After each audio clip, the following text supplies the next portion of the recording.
After my wife passed away, I was left raising our twins alone. My parents refused to help, but my in-laws embraced us. Years later, I sold my horse ranch $100 million. The shock on my parents' faces was undeniable when I unveiled the gift for my in-laws.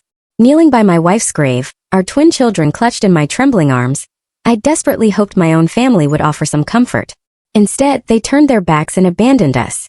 Yet, at that very moment, my in-laws opened their arms, sheltering us as if we were their own flesh and blood. Those dark, harrowing days didn't break me. They forged an inner strength, silently preparing me for the counterstrike I'd been planning for years. My name is Barrett Winslow, 33 years old. I live in a quiet, rural part of Kentucky, where endless fields stretch out and horses nicker with the morning light. I'm just a farmer, working on a horse ranch for a kind old man named Harvey, dedicating myself to caring for his purebred horses.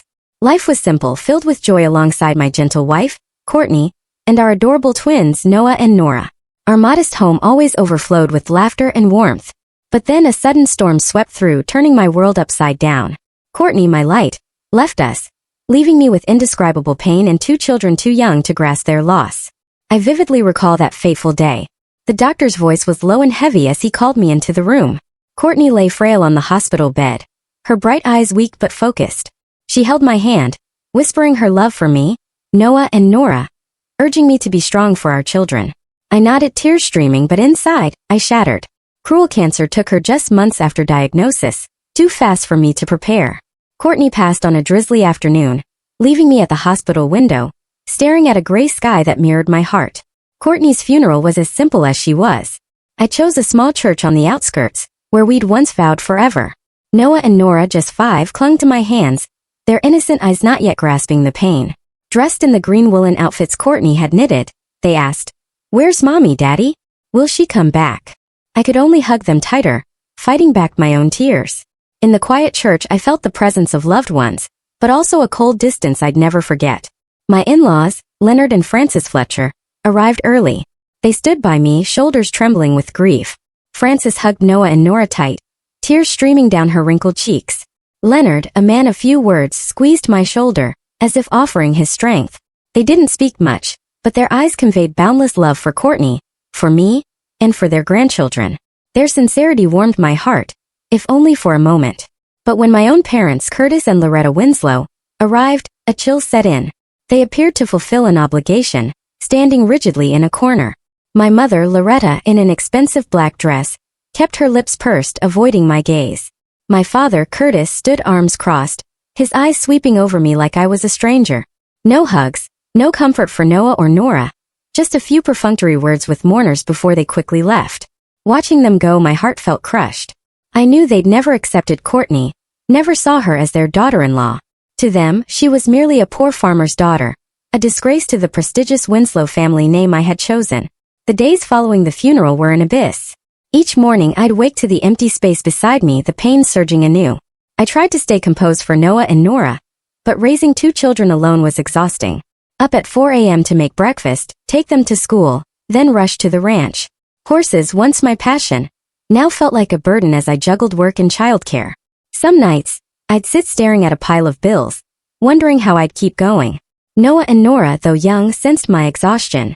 They'd cuddle into my arms, hugging me tightly, as if fearing I'd disappear like their mother. Once, Nora looked up with wide, round eyes and asked, "Daddy, is Mommy mad because I wasn't good? Is that why she left us?" I hugged her tight, holding back tears, assuring her their mother loved them more than anything, that she was just in a faraway place watching over them. But deep down I wondered, how could I replace Courtney as a pillar for these 2 children? The pressure mounted. I started losing sleep, my mind weary, my body drained. Some days I'd stand in the stable, holding the reins, my vision blurring from sheer exhaustion.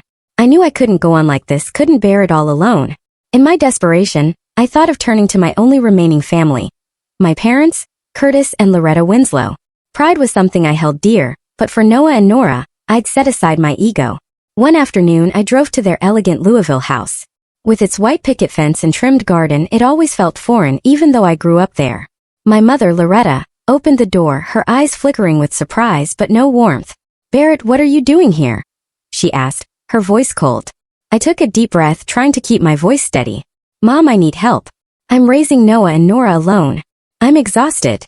I was hoping you and Dad could help a little," Maybe watch the kids or something. Loretta's expression was unmoved. Barrett, you know we're busy. We're taking care of Miguel's kids. Your brother needs us more right now. Besides, you chose your path, didn't you? When you married that girl.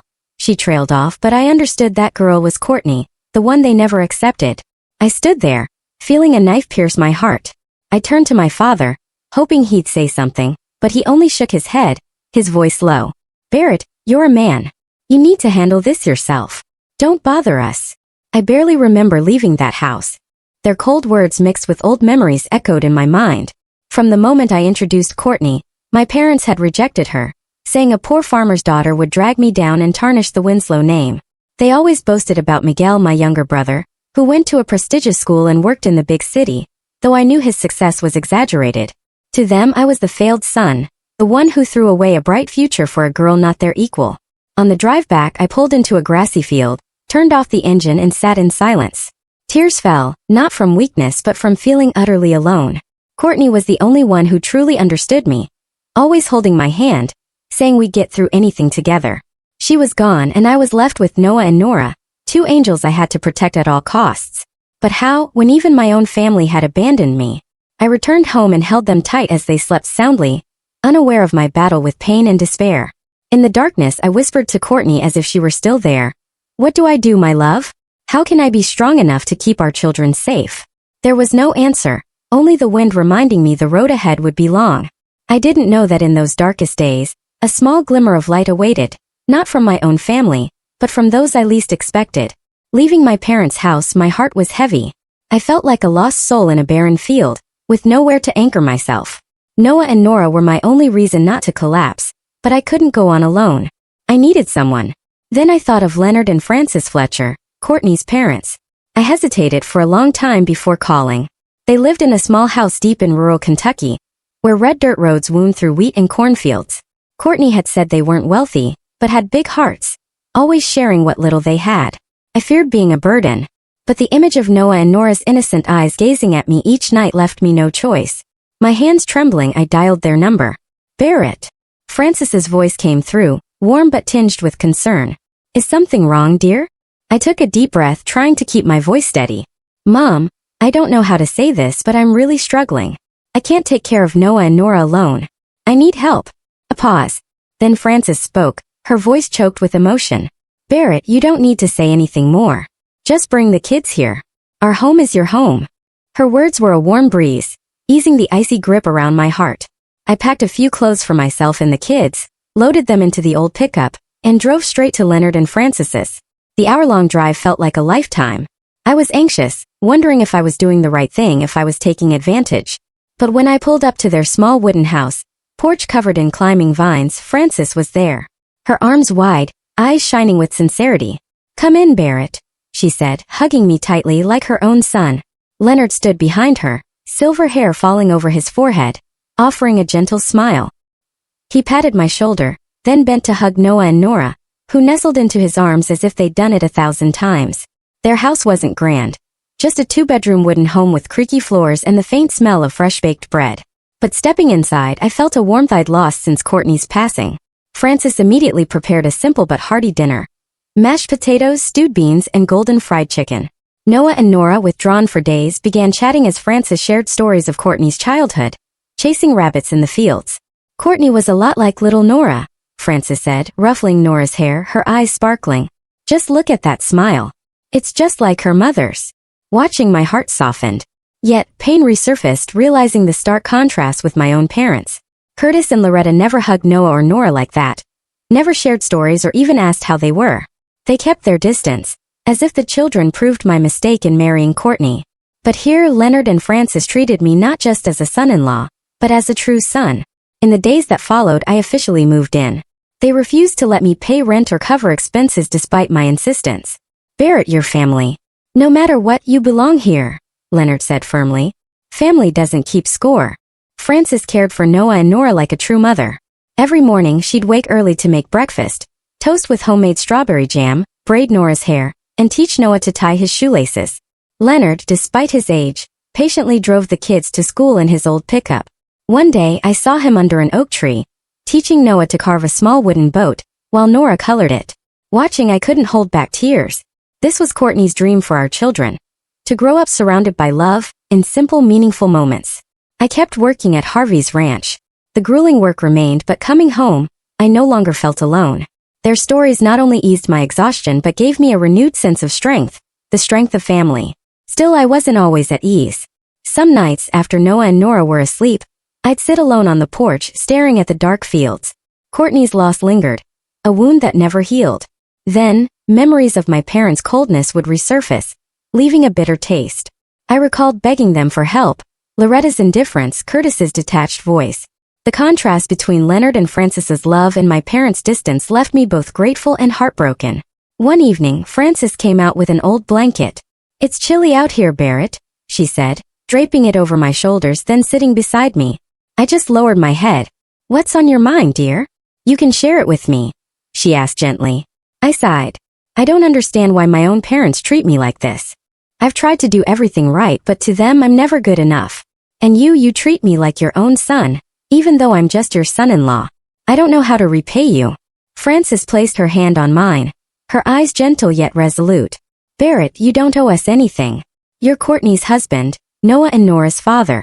To us, you're part of this family, and family doesn't need repayment. Just love is enough." Her words were a flame warming my heart. I looked at her, then at the fields where moonlight cast silver rays. In that moment I made a silent vow, to myself, to Courtney, and to Leonard and Frances. One day when I was strong enough I would repay them. I would care for and honor them, just as they'd opened their arms to save me and my children in our darkest days. I would ensure Noah and Nora grew up in a complete family, even without their mother. The Fletcher family, despite their simple life, overflowed with love. Their modest wooden house, humble meals, and evenings by the fireplace were a world apart from the cold indifference of the Winslow household. I recalled my biological parents' extravagant parties, where they bragged about Miguel's exaggerated achievements. To them, pride and appearances were everything. But here I learned true value lay in connection and sharing. Those difficult months taught me many lessons. I learned to meticulously manage my meager wages, tracking every cent to cover my children's needs and contribute to household expenses. I was grateful for every meal Frances prepared, every school trip Leonard made. Most importantly, I cultivated a fierce determination. I had to build a better life not only for Noah and Nora, but for Leonard and Frances, who had given me a home when I thought I'd lost everything. The road ahead was long, but with the Fletchers' love, I began to believe I could do it. I wouldn't let Courtney down, nor those who loved me suffer. That promise etched deeply into my heart. I was determined to make it a reality. I needed a breakthrough, an opportunity to change not just my life, but Noah's, Nora's, and my in-laws. I never imagined it would come so quickly, or in such an unexpected way. One early autumn morning, as cool breezes swept through the Kentucky fields, Mr. Harvey called me into his small ranch office. He was a weathered man, face etched with sun years, but his eyes always radiated sincerity.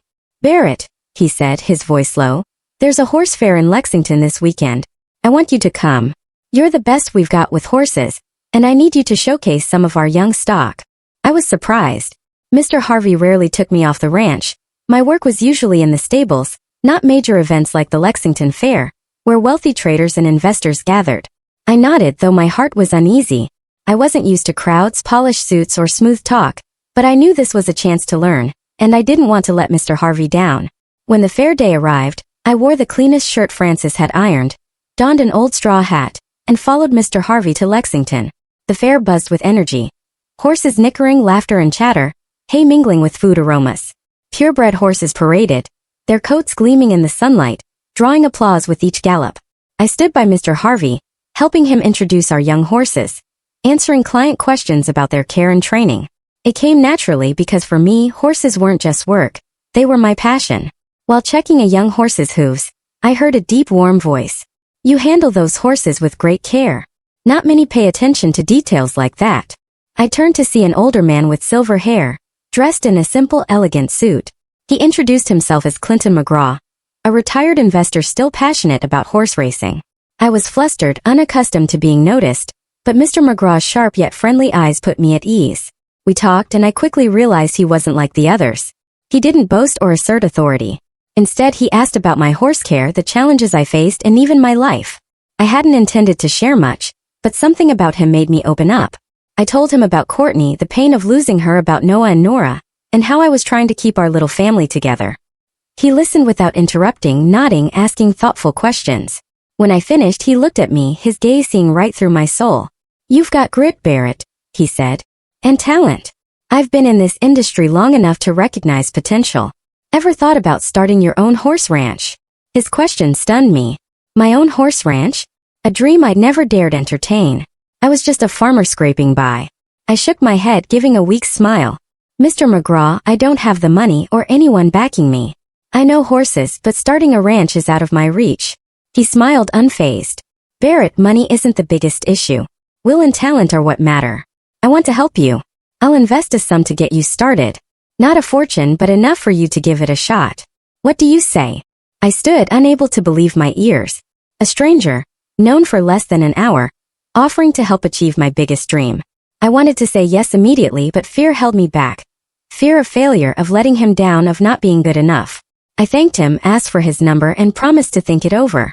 That evening I returned home, my mind in turmoil. Noah and Nora were playing in the yard. Francis was cooking. I sat with Leonard and recounted my talk with Mr. McGraw.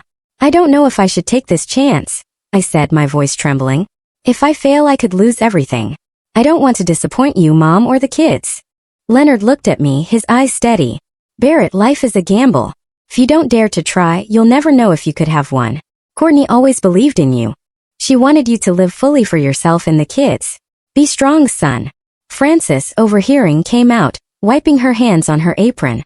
"Barrett," she said, "I know you're scared, but you've overcome so much already. You didn't give up when you lost Courtney, when you were raising the kids alone. You have talent, and now someone wants to help you. Don't let fear stand in your way." Their words were a gust of wind, clearing the fog in my mind. I sat up all night thinking of Courtney, of our shared dreams. She always said I could do more than I thought possible. "You're the best with horses, Barrett," she'd said, her eyes sparkling. "One day you'll have your own ranch." I looked at the starry sky, feeling her presence urging me on. I made my decision. I would take this chance. The next morning, my heart heavy but resolute, I went to Mr. Harvey's ranch. I knocked on his office door, took a deep breath, and said, "Sir, I'd like to resign. I want to try starting my own horse ranch." Mr. Harvey looked at me, his eyes flickering with surprise, then softening with regret. "You're the best we've got, Barrett," he said. "I don't want to lose you. But if this is your dream, I support you. If you need anything, my door is always open." I thanked him, feeling a weight lifted. Though my biological family had abandoned me, I realized life still offered people willing to lend a hand. Mr. Harvey, Mr. McGraw, and especially Leonard and Francis. Days after leaving Mr. Harvey, I met Clinton McGraw at a small Lexington cafe. Sitting across from him in my worn shirt and dusty boots, I felt small next to this silver-haired man with sharp, discerning eyes. Mr. McGraw didn't mince words. After discussing my plans, he set his coffee cup down. "Barrett, I'm investing $1 million for you to start your own horse ranch. In return, I want 30% equity. This isn't a gift. It's a gamble. I believe in you, but you must prove I didn't choose wrong. $1 million. The figure rang in my head, exhilarating and terrifying. I'd never held such a sum, never imagined turning my dream into reality. I nodded, trying to keep my voice steady. "Thank you, Mr. McGraw. I won't let you down." With his investment, I began my entrepreneurial journey. I found a small plot of land outside Lexington, enough to build a modest stable. I hammered planks, put up fences, constructing a place to raise horses with my own hands. Every swing of the hammer, every drop of sweat was a reminder. This was my one shot. I couldn't fail. I used some money to buy affordable young horses, overlooked by larger ranches. Not expensive purebreds, but I believed with proper care and training, they could become valuable. However, reality quickly taught me dreams are never easy. The cost of raising horses, feed, medicine, equipment, seasonal workers, was higher than I'd imagined. Each piling bill was a stab, reminding me Mr. McGraw's million could run out faster than I thought. My routine was waking at 4 a.m., when the sky was still pitch black. I fed the horses, cleaned stables, checked health, and trained them myself. The work was so grueling, some days I felt my body might give out. My hands bled from pulling reins, my back ached from hauling hay bales. Some afternoons, as golden sunlight bathed the fields, I'd stand still, watching my young horses, wondering if I was on the right path or chasing a pipe dream. But whenever exhaustion and doubt crept in, images of Noah and Nora flashed in my mind. I remembered their smiles running around Leonard and Francis's yard, Francis's encouraging look as she set hot food before me, Leonard's firm pat on the shoulder saying, "You'll make it, Barrett." Those moments were my only fuel. I wasn't doing this just for myself but for my children, for the Fletcher family, and for Courtney, who always believed I could achieve something great. Then a setback hit like a punch to my hopes. One morning, training a young chestnut mare named Starlight, for whom I had high expectations, she suddenly stumbled. Her pained whinny echoed as I rushed to her, my heart pounding. Starlight lay on the ground, her front legs swollen and unable to stand. I called the vet immediately, but the news was like a storm. A broken bone, slim chances of full recovery. I sat in the stable, head in my hands, my world collapsing. Starlight wasn't just a horse. She was my hope, proof I could turn Mr. McGraw's investment into reality. I'd poured so much time, effort, and money into her, and now it seemed to vanish. Tears fell, not from weakness, but from the crushing sense of having failed Mr. McGraw, the Fletchers, and myself. Just then, footsteps. Mr. McGraw appeared, his tall, lean figure casting a shadow. I quickly wiped my tears, trying to stand, but he raised a hand. "Sit down, Barrett," he said, his voice calm without a hint of reproach. He sat beside me, watching Starlight as the vet tended to her. "Failure is the price of experience," he said. "If you can't get through this lesson, you'll never stand tall in this business. Horses, like life, don't always go as planned. But the good ones aren't those who never fail. They're the ones who get back up." His words were a ray of light piercing the darkness. I looked at him, feeling both ashamed and grateful. He didn't scold me or pull his investment. He showed me failure was part of the journey. I nodded, clenching my fists, determined not to let this moment defeat me. Days later, another surprise. Mr. Harvey, my old boss, visited the ranch, bringing homemade cookies from his wife, and an old notebook filled with years of ranch management experience. "You're doing well, Barrett," he said encouragingly. "But running a ranch isn't just about caring for horses. You need to balance expenses, choose the right people, and keep your spirit strong." He spent the afternoon sharing invaluable tips, from cost-effective feed to spotting early signs of illness. His help, though small, was a powerful morale boost. From those failures and encouragements, I gradually forged resilience. I learned to accept loss, to rise after every fall. Starlight couldn't race again, but I cared for her diligently, hoping she could be healthy for other purposes. I kept working, kept learning, and began to see a faint light. My small ranch, though still rough, was slowly becoming a place of promise. Each day I rose before the sun, stars still twinkling in the Kentucky sky. I stepped into the stable, breathing in the scent of hay and damp earth, my heart beating in rhythm with the horses' breaths. I'd learned to manage my time tightly, breaking tasks into smaller pieces to avoid being overwhelmed. I cared for each young horse with the same meticulous attention I gave to Noah and Nora. I spent hours training them, observing every stride, every tail flick, searching for ways to unlock their potential. Watching them gallop across the small field, I felt a quiet pride, as if building something greater than myself. After months of struggle, these efforts bore fruit. One afternoon I took Dusty, a silver gray stallion, to a small local race. Not a grand event like the Lexington Fair, just a competition for area ranches. I didn't expect much, hoping Dusty would test himself and I could learn. But as the race began, I stood by the fence, heart pounding, watching Dusty surge forward, overtaking competitors with unanticipated strength.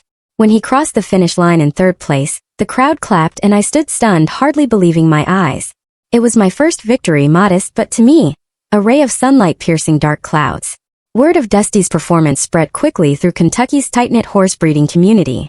My name, Barrett Winslow, began to be mentioned, not as a hired farmhand, but as a promising horse trainer. Opportunities for partnerships and business trickled in. One morning, cleaning stables, a middle-aged man drove up, introducing himself as a local ranch owner. He asked me to train one of his young horses. "I heard about your Dusty," he said confidently. "You've got talent. I want to see what you can do." I could hardly believe it. For the first time, someone had sought me out, trusted me, and was willing to pay for my skills. I agreed, though inwardly I worried about expectations. But as he left, I stood in the stable, gripping the reins, feeling a new door had opened. Soon, others approached me about buying horses or training theirs. Revenue began to come in, not much, but enough to cover expenses and ease financial pressure. For the first time in months, I could breathe. These changes weren't just at the ranch. Noah and Nora, now a bit older, became an integral part of my life here. On weekends, they'd scamper out to the ranch with little buckets, helping me feed the horses. Noah loved standing beside me, learning to brush ember, while Nora perched on the fence, scribbling colorful horse drawings. One day, Nora handed me a drawing.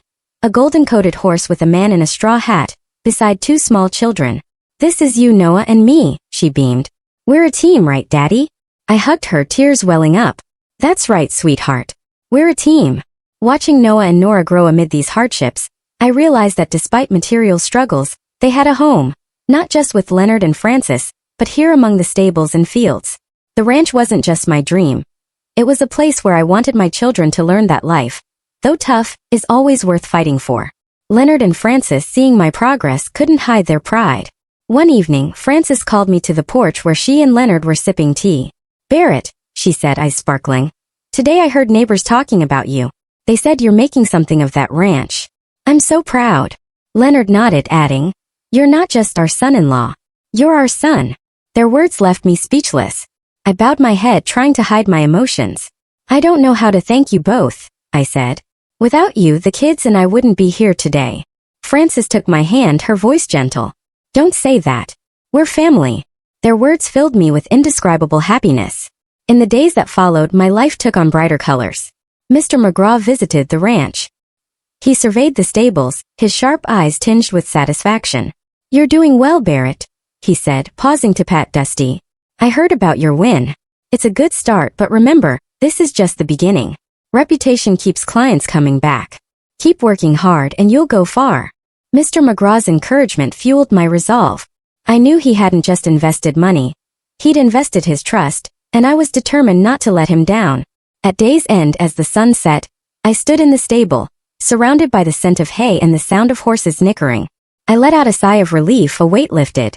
The road ahead was still long and challenges awaited, but I'd taken my first solid steps.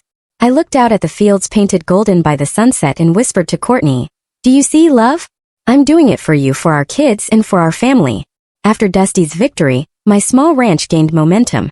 I poured my heart into training Ember, Noah's adored mare with a fiery red coat and deep coal-black eyes. I'd seen her latent strength from our first sessions, spending hours daily, refining her strides, teaching her to navigate obstacles. Then, a larger county race drew ranches from across Kentucky. I entered Ember not daring to hope for too much, but deep down I believed she could do something special. On race day I stood by the fence, hands clenched, heart pounding. When the gun fired, Ember surged forward, her strides powerful and resolute. The crowd cheered and I could barely breathe, watching her overtake competitor after competitor. Curtis stared at me, eyes flashing with anger and shame, but said nothing. Loretta looked down, her hands trembling, wanting to speak but unable. Miguel muttered a curse and stormed out, the wooden door slamming. Curtis and Loretta slowly rose, avoiding my gaze, avoiding Noah and Nora, and left in silence. Their car engine faded, leaving a heavy but liberating quiet. I knelt, hugging Noah tight, feeling his small heart pounding. "Thank you, son," I whispered, my voice choked. "You were so brave." Noah nestled into me, silent, but I knew he understood. He had just protected our little family. Nora ran over, wrapping her arms around me, and in that moment I felt a new strength. The strength of love and unity. But deep inside it pained me to realize my biological family, whom I once hoped would be my support, only came when they smelled money and fame. They were no longer my family. My true family was Noah, Nora, Leonard, Francis, and those who stood by me when I had nothing but pain and empty hands. After the confrontation with my biological family, I threw myself back into ranch work, channeling all my energy into the horses. Ember continued to win, not just local races, but larger competitions among prestigious ranches. Another horse, Rusty, showed potential, taking first place in a Louisville race. Winslow Ranch gained recognition, and I received more contracts, from training horses for other ranches to selling young stock. Each deal was a step forward, stabilizing finances and expanding the stables. But I never expected these successes to catch the attention of a major player. Equine Ventures, a name revered in the horse racing industry. One morning, checking Rusty's health, a sleek black car pulled up. Two men in suits stepped out. One introduced himself as James Carver, CEO of Equine Ventures. They didn't beat around the bush. After touring the ranch, admiring the horses, and hearing my training methods, Carver looked me in the eye.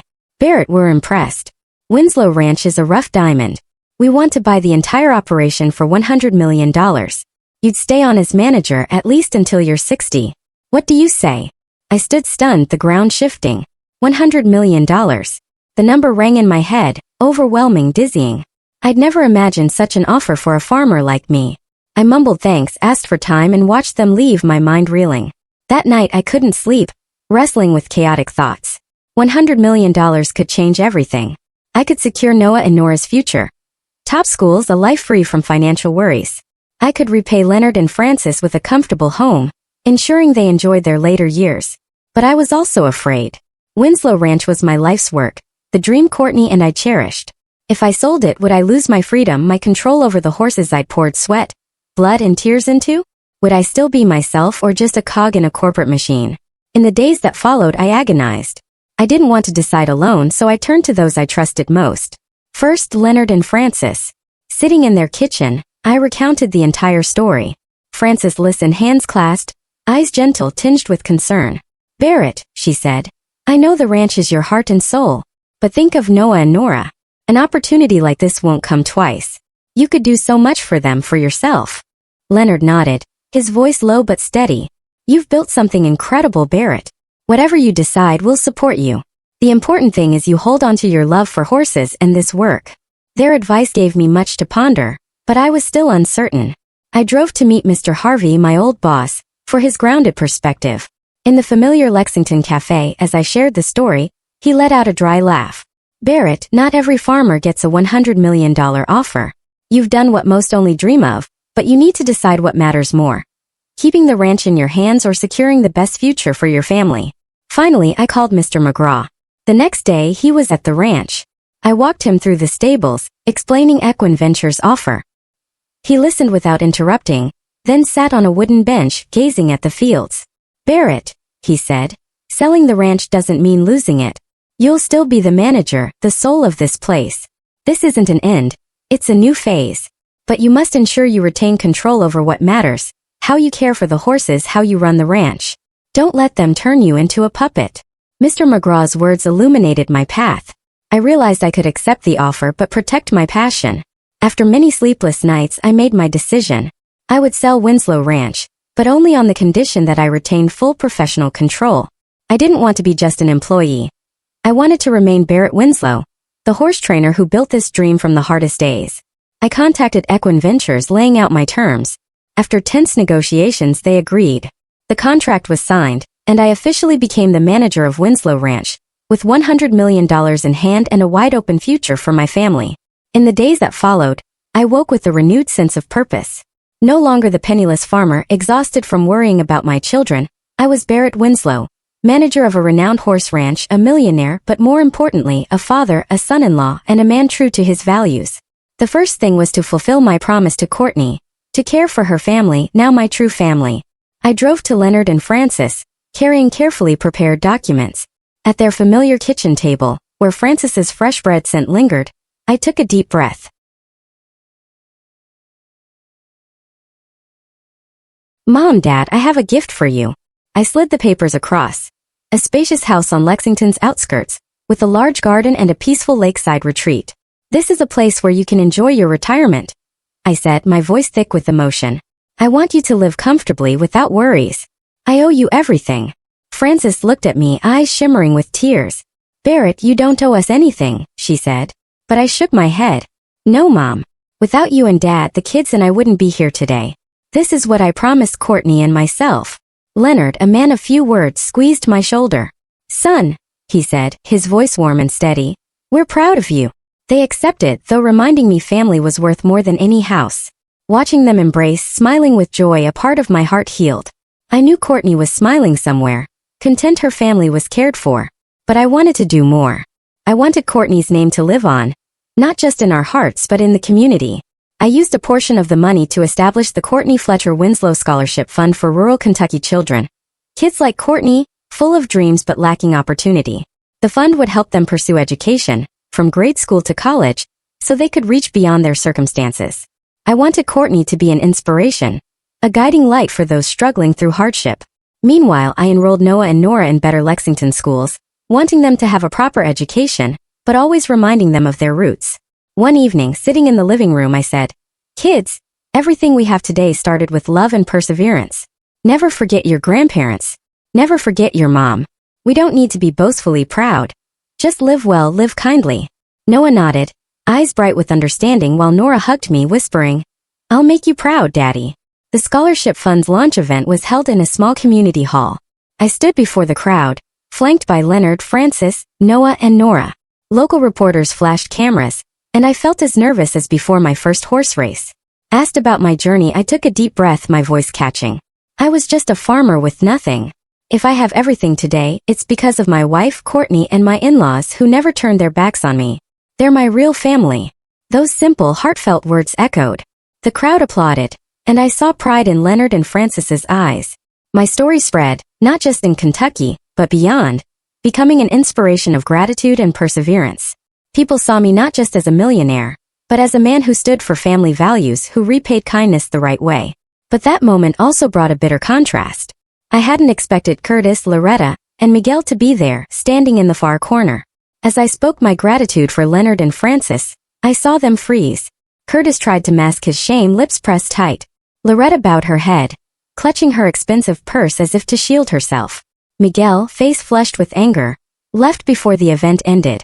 I wasn't surprised, but the pain lingered. They were never my family when I needed them most. Now, at the peak of success, they came only to face the truth. I no longer needed them. When the event ended, Frances gripped my hand tightly, tears streaming. "You've made me proud, Barrett," she said, her voice trembling. Leonard hugged me, and in that moment I felt Courtney was still here, in the embrace of our family. I had solidified my place, not just as a financial success, but as a man of gratitude and integrity. I had repaid the right people at the right time in the right way, and that was my greatest victory. After the scholarship fund announcement, I returned to my routine with a peace I hadn't felt in years. Winslow Ranch, under my management and Equine Ventures backing, continued to thrive. The horses I trained brought new victories, the ranch's reputation growing stronger. But for me, the most meaningful thing wasn't my bank account. It was the pride in Noah and Nora's eyes, Leonard and Francis's joyful smiles, and knowing I'd kept my promise to Courtney. One late afternoon, as the golden sunset bathed the Kentucky fields, I took Noah and Nora out. I led Ember, the fiery red mare I cherished. Noah held the reins, mimicking my stride, while Nora skipped alongside, picking wildflowers for her hair. We walked along the familiar dirt roads where I'd once driven my old pickup during the hardest days, stopping at a small cemetery nestled in the fields. Courtney's grave lay beneath an old oak tree, her simple stone marker engraved. Courtney Fletcher Winslow, beloved wife, mother, and friend to all. I knelt, placing a bouquet of Nora's daisies, and held my children's hands. Noah, now taller, stood solemnly while Nora nestled into me, whispering, "Daddy, does Mommy know we're here?" I smiled, ruffling her hair. "She knows, sweetheart. She's always here in our hearts." I looked at the headstone, feeling Courtney looking back, her eyes gentle and loving. I whispered, "Courtney, rest easy. Our family is strong, and you'll always be part of everything I have today." Noah and Nora said nothing, just held my hands tightly, and we stood in silence, enveloped by the sunset's glow. I thought about my journey. From the dark days of losing Courtney, when my biological family turned their backs, to the grueling months lifted by Leonard and Francis's support, and finally, to victories I never dared dream of. Above all, I realized a profound truth. Family isn't always about blood. Family is those who stand by you in your weakest moments, who give you strength to keep going when the world turns away. Leonard and Francis, Mr. McGraw, Mr. Harvey. They taught me that gratitude and loyalty to those who truly love you are the most worthy ways to live. I thought of Curtis, Loretta, and Miguel, who only appeared when I succeeded. Their presence no longer mattered. They chose to stand outside my life when I needed them most. And now I had found my true family, not in blood, but in love and shared sacrifice. As I led Noah and Nora back home, my heart brimmed with resolve. I wanted them to grow up with the lesson I'd learned. Success isn't just measured by money or fame, but by how you cherish family and leave a legacy for the next generation. The Courtney Fletcher Winslow Scholarship Fund would continue to help rural children chase their dreams. And I would keep teaching Noah and Nora to live simply, gratefully, and to always remember their mother. That was how I would keep Courtney alive, not just in memory but in the values we passed down. As the sunset faded, I paused once more, gazing out at the fields. The sound of horses nickering mingled with the wind, like a melody of life.